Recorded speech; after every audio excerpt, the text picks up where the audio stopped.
प्रभु दर्शन में आपका स्वागत है।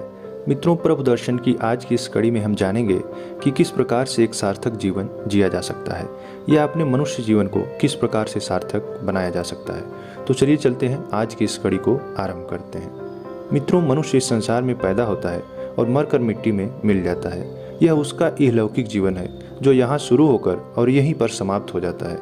जीवन तभी सार्थक हो सकता है जब इस भौतिक जीवन के आगे जो कुछ है उसकी तैयारी को समझा जाए।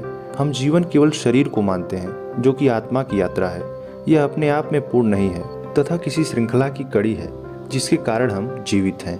यदि हम वैज्ञानिक दृष्टिकोण से यह विचार करें कि हमारा ज्ञान शरीर का है या आत्मा का, तो जैसे जैसे हम ज्ञान के क्षेत्र में प्रवेश करते हैं हम यह जान पाते हैं कि हमारा ज्ञान आत्मा का परम ज्ञान है। इस प्रकार जीवन के भौतिक तथा आध्यात्मिक दो पहलू हैं।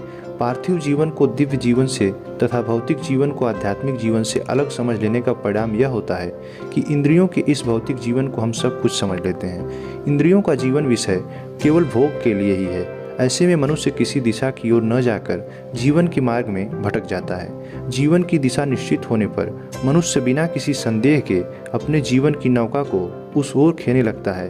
दिशा भ्रम होने पर यह हर समय संदेह में रहता है कि जीवन के मार्ग में सत्य क्या है और सही रास्ता क्या है।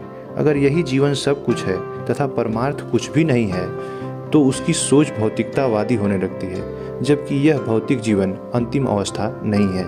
यह आगे के दिव्य जीवन की एक कड़ी मात्र है। यदि यह दृष्टिकोण रख कर जिया जाए तो हम आध्यात्मिक मार्ग पर चल सकते हैं। जीवन में भौतिकता और आध्यात्मिकता दोनों का होना अनिवार्य है, क्योंकि भौतिकता साधन है और आध्यात्मिकता साध्य है। जीवन की सार्थकता इसी में है कि हम शरीर को साधन मानकर जीवन के कार्यक्रम का निर्माण करें। हमें केवल साधन नहीं जुटाते रहना है, क्योंकि ऐसा करते हुए हम स्वयं ही साधन बन जाते हैं। यदि आत्मोन्नति करनी है तो हमें भौतिकता के मार्ग को छोड़कर आध्यात्मिकता का मार्ग अपनाना चाहिए। तो मित्रों, बस प्रभु दर्शन की आज की इस कड़ी को यहीं समाप्त करते हैं। जल्द ही मिलते हैं आपसे प्रभु दर्शन की अगली कड़ी में। धन्यवाद।